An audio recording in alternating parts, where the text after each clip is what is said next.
जी ये 0 पॉइंट के मनाजिर हैं। इस वक्त आप देख सकते हैं एक जमे गफीर तरीके साहब के कारकुनान पहुँचे हैं। खान साहब रैली की क़यादत कर रहे हैं। एक ब्रिज पर मैं मौजूद हूँ, ये आप लाइव मनाजिर देख सकते हैं। कसीर तादाद में तरीके साहब के कारकुनान यहाँ पर पहुँचे हैं और ये रैली का इनेकाद किया गया है डॉक्टर शहबाज गिल की रिहाई के लिए। डॉक्टर शहबाज गिल की हिमायत में इमरान खान साहब ने रैली की कॉल दी थी। ये आप मनाजिर देख सकते हैं इस वक्त 0 पॉइंट से लाइव, और हद निगाह तमाम गाड़ियाँ ही गाड़ियाँ इस वक्त तरीके इंसाफ के कारकुनान मौजूद हैं। यहाँ पे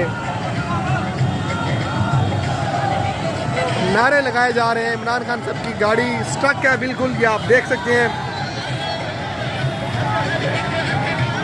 ये बिल्कुल स्ट्रक है, खान साहब गाड़ी में मौजूद हैं और ये आप देख सकते हैं गाड़ी बड़ी स्लो जा रही है। लाइव मनाजर हैं इस वक्त 0 पॉइंट से। ये आप देख सकते हैं इमरान खान साहब की गाड़ी में मौजूद है खान साहब।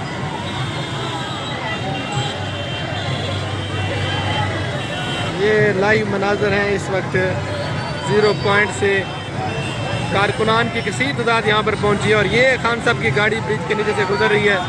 ये आप देख सकते हैं, ये खान साहब के गार्ड और ये जज्बा देखें, बलबला देखें तरीके इंसाफ के कारकुनान का। ये खान साहब की गाड़ी ब्रिज से नीचे चली गई है और ये मनाज़र है इस वक्त 0 पॉइंट के। बिल्कुल पैक हो चुका है 0 पॉइंट ब्रिज।